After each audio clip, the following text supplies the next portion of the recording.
Hey, Gethin, good session today. Hope you found it helpful. Just going to run through a couple of points we discussed in the session, mainly your movement of your right hip in your backswing, which is the reason that caused your swing or your swing path, or swing plane, should I say, to get a little bit steep. If we look here on the left-hand side, and now if I put this yellow line sort of just on your right shoulder and right foot, you can see as the club gets taken away, there's a little bit of slide through that yellow line there.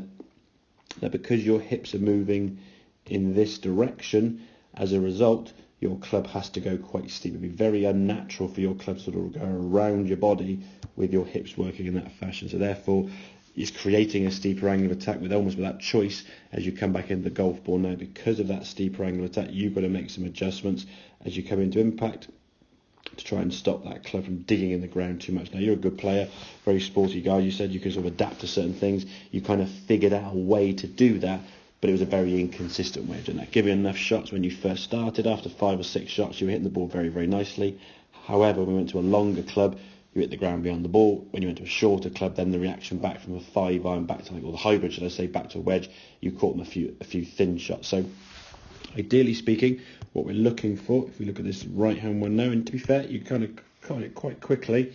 The sensation now is that right hip, let's have the camera move it, that right hip is now moving around your body. So you can see here now, unfortunately the camera's a bit moving, which the wind blowing me about, but you can see now your hip is moving a little bit more around. Certainly by looking at the logo on your right quad there, that kind of disappears and the body now is rotating much better as a result.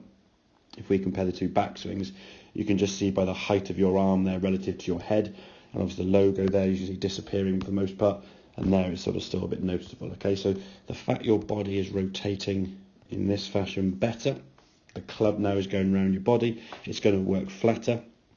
All you've got to do there from there now is unwind and just naturally release the arms through without fear of that ball going way left. I think in the past when you came down quite steep, your path would be across the ball to the left, and with your skill and ability with a bat and ball, you would kind of manipulate that club face to try and go a little bit right of that, and that would cause that sort of shot you hit that sort of went towards target. And you could play with it a little bit, but I say kind of limited to what you can actually do when that club's working better. So work on that right hip, as we said, simple little practice drill you can do, up against a wall there, hands and arms across your chest, and just rotate around yourself, trying to get the sensation this hip is moving away. Now don't slide it away towards target, away from the wall. The actual act of your hip rotating will cause that right hip to move away from, in this case, the green line, but obviously at home or wherever, away from that wall. So work on that drill, get some practice in, and we'll catch up with you next lesson. Okay, cheers, Gethin.